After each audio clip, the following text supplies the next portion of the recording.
Hi everyone, welcome back to Chinnu's taste birds. ഇന്ന് ഞാൻ butterscotch പ്രലൈൻ്റെ recipe ആയിട്ടാണ് വന്നിരിക്കുന്നത്. അപ്പോൾ ഇതിനു മുമ്പ് ഞാൻ ബട്ടർസ്കോച്ച് പ്രലൈൻ സോസിൻ്റെ റെസിപ്പി ചെയ്തിട്ടുണ്ടായിരുന്നു. അപ്പോൾ അതിൻ്റെ വീഡിയോ കണ്ടിട്ടില്ലാത്തവർ അതുകൂടെ കാണുക. ഇത് നമ്മൾ ബട്ടർസ്കോച്ച് കേക്കിന് ഡെക്കറേഷന് വേണ്ടി യൂസ് ചെയ്യുന്ന പ്രലൈനാണ്. അപ്പോൾ അത് ഉണ്ടാക്കുന്നതിന് മുമ്പേ തന്നെ ആദ്യമേ നമുക്കൊരു പാത്രത്തിലേക്ക് കുറച്ച് ഒരു ക്ലീൻ ആയിട്ടുള്ള പാത്രത്തിലേക്ക് കുറച്ച് ബട്ടർ ഇട്ടതിന് ശേഷം ആ ബട്ടർ ഒന്ന് റബ്ബ് ചെയ്ത് കൊടുക്കുക. എല്ലാ ഭാഗത്തേക്കും ബട്ടർ ഒന്ന് തേച്ച് റെഡിയാക്കി ഈ പ്ലേറ്റ് ആദ്യമേ റെഡിയാക്കി വെക്കണം. എന്നിട്ട് വേണം നമുക്ക് പ്രലൈൻ തയ്യാറാക്കാനായിട്ട്. അപ്പോൾ അത് ആദ്യമേ പ്രത്യേകം ശ്രദ്ധിക്കുക. ഒരു ക്ലീൻ ആയിട്ടുള്ളൊരു സ്റ്റീൽ പ്ലേറ്റ് ഇതേപോലെ എടുത്തിട്ട് ഇതിലേക്ക് ബട്ടർ റബ്ബ് ചെയ്ത് കൊടുക്കുക. ഇനി ഒരു നോൺ സ്റ്റിക്ക് പാനിലേക്ക് പാൻ ഒന്ന് ചൂടായതിന് ശേഷം അതിലേക്ക് 1 കപ്പ് പഞ്ചസാര ചേർത്ത് കൊടുക്കാം. മെഷറിംഗ് കപ്പിൽ 1 കപ്പ് പഞ്ചസാരയാണ് ഞാൻ എടുത്തിട്ടുള്ളത്.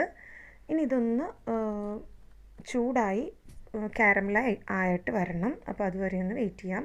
അപ്പോൾ ഒരുപാട് മിക്സ് ചെയ്ത് ഇളക്കി കൊടുക്കണ്ട, ചെറുതായിട്ടൊന്ന് മുകൾ ഭാഗം ഒന്ന് ഇളക്കിയെടുത്താൽ മതി. ഇപ്പോൾ ചൂടായി വന്നിട്ടുണ്ട്. അപ്പോൾ പഞ്ചസാര ഇപ്പോൾ നിങ്ങൾക്ക് ശ്രദ്ധിച്ച് നോക്കിയാൽ അറിയാം കാരമലായിട്ട് വരുന്നുണ്ട്. അപ്പോൾ ഇത് ലോ ഫ്ലെയിമിൽ വെച്ചിട്ട് വേണം പഞ്ചസാര കാരമൽ ചെയ്തെടുക്കാനായിട്ട്. അത് പ്രത്യേകം ശ്രദ്ധിക്കണം. ഞാൻ ഇതിനു മുമ്പ് പ്രലൈൻ സോസിൻ്റെ റെസിപ്പിയിലും ഇത് പറഞ്ഞിട്ടുണ്ടായിരുന്നു, ബട്ടർസ്കോച്ച് സോസിൻ്റെ റെസിപ്പിയിലും ഇത് പറഞ്ഞിട്ടുണ്ടായിരുന്നു. അപ്പോൾ അത് പ്രത്യേകം ശ്രദ്ധിക്കണം. ഹൈ ഫ്ലെയിം ആണെങ്കിൽ പഞ്ചസാര പെട്ടെന്ന് തന്നെ കരിഞ്ഞു പോവും. അപ്പോൾ നമ്മുടെ പ്രലൈൻ ആണെങ്കിലും സോസ് ആണെങ്കിലും ശരിയാവില്ല, ആ ഒരു കരിഞ്ഞ ഒരു ടേസ്റ്റ് ഉണ്ടാവും അതിന്. അപ്പോൾ അതുകൊണ്ടാണ് ഇത് ഞാൻ വീണ്ടും പറയുന്നത്. അപ്പോൾ ഞാൻ നേരത്തെ പറഞ്ഞ പോലെ പ്രലൈൻ സോസിൻ്റെ റെസിപ്പി കണ്ടിട്ടില്ലാത്തവർ അതുകൂടെ കാണുക. ഇനി നമുക്കിത് നന്നായിട്ടൊന്ന് മെൽറ്റ് ചെയ്ത് വരണം. ഈ പഞ്ചസാര നന്നായിട്ടൊന്ന് കാരമലായിട്ട് വരണം. ഇത് വളരെ എളുപ്പത്തിലുള്ള പണിയാണ്. നമ്മൾ ശ്രദ്ധിക്കേണ്ട കാര്യം എന്ന് വെച്ചാൽ ലോ ഫ്ലെയിമിൽ നമ്മൾ ധൃതി കാണിച്ച് ഫ്ലെയിം കൂട്ടി വെക്കാതിരിക്കാൻ പ്രത്യേകം ഒന്ന് ശ്രദ്ധിച്ചാൽ മതി. ലോ ഫ്ലെയിമിൽ വെച്ച് തന്നെ ഈ ഷുഗർ നന്നായിട്ട് കാരമൽ ആയിട്ട് വരണം. അത് മാത്രം ഒന്ന് ശ്രദ്ധിച്ചാൽ മതി. ഒരുപാട് ഇൻഗ്രീഡിയൻസിൻ്റെ ഒന്നും ആവശ്യവും ഇല്ല. പക്ഷേ ബട്ടർസ്കോച്ച് കേക്കിന് എപ്പോഴും നമ്മൾ ഈ പ്രലൈനും സോസും കൂടെ ചേർത്താലേ അതിന് നല്ല ഒരു ടേസ്റ്റ് കിട്ടുള്ളൂ. നമ്മൾ ബട്ടർസ്കോച്ച് കേക്ക് തയ്യാറാക്കുമ്പോൾ കേക്കിൻ്റെ ലെയറിൽ ബട്ടർസ്കോച്ച് പ്രലൈൻ സോസും അതേപോലെ പ്രലൈനും ചേർക്കാൻ പ്രത്യേകം ശ്രദ്ധിക്കുക. അപ്പോൾ ഇത് ഒരുവിധം കാരമലായിട്ട് വന്നിട്ടുണ്ട്. പഞ്ചസാരയൊക്കെ ശരിക്ക് അലിഞ്ഞ് വരുന്നുണ്ട്. നല്ലൊരു ഗോൾഡൻ ബ്രൗൺ കളർ തന്നെ നമ്മുടെ കാരമലിൽ തയ്യാറായി കിട്ടിയിട്ടുണ്ട്. ഇനി ഇതിലേക്ക് ചേർക്കേണ്ടത് അൺസോൾട്ടഡ് ബട്ടറാണ്. അപ്പോൾ അതും ഞാൻ കഴിഞ്ഞ വീഡിയോയിൽ ഞാൻ പറഞ്ഞിട്ടുണ്ടായിരുന്നു, സോൾട്ടഡ് ബട്ടർ ചേർക്കാതിരിക്കുക, അൺസോൾട്ടഡ് തന്നെ ഇതിനു വേണ്ടി യൂസ് ചെയ്യണം. അപ്പോൾ ഞാനിവിടെ അൺസോൾട്ടഡ് ബട്ടർ 1 ടേബിൾ സ്പൂണാണ് എടുത്തിട്ടുള്ളത്. അപ്പോൾ ലോ ഫ്ലെയിമിൽ ഇട്ടുകൊണ്ട് തന്നെ അൺസോൾട്ടഡ് ബട്ടർ 1 ടേബിൾ സ്പൂൺ ഇതിലേക്ക് ചേർത്ത് കൊടുക്കുക. എന്നിട്ട് ഇതൊന്ന് നന്നായിട്ടൊന്ന് മിക്സ് ചെയ്ത് കൊടുക്കുക.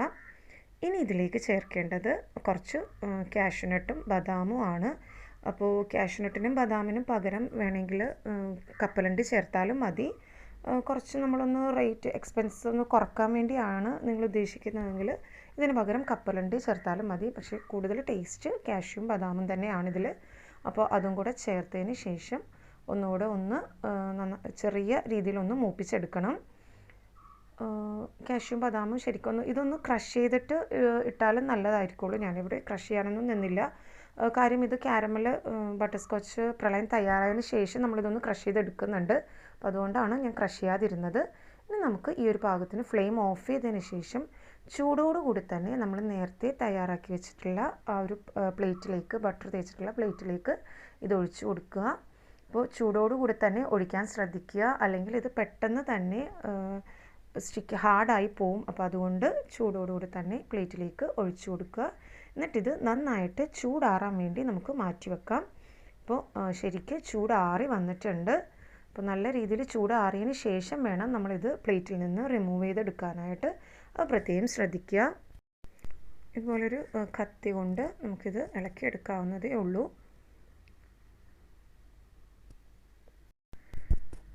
ഇതെല്ലാം ഇളക്കിയെടുത്തതിന് ശേഷം നമുക്കിതൊരു ബട്ടർ പേപ്പർ ഞാനിവിടെ 2ആക്കി മടക്കി എടുത്തിട്ടുള്ളതാണ്. എന്നിട്ട് ആ ബട്ടർ പേപ്പറിലേക്ക് ഇട്ട് കൊടുക്കുക. ബട്ടർ പേപ്പർ അല്ലെങ്കിൽ ഒരു പ്ലാസ്റ്റിക്കിൻ്റെ ഒരു ഷീറ്റാണെങ്കിലും എടുത്താൽ മതി.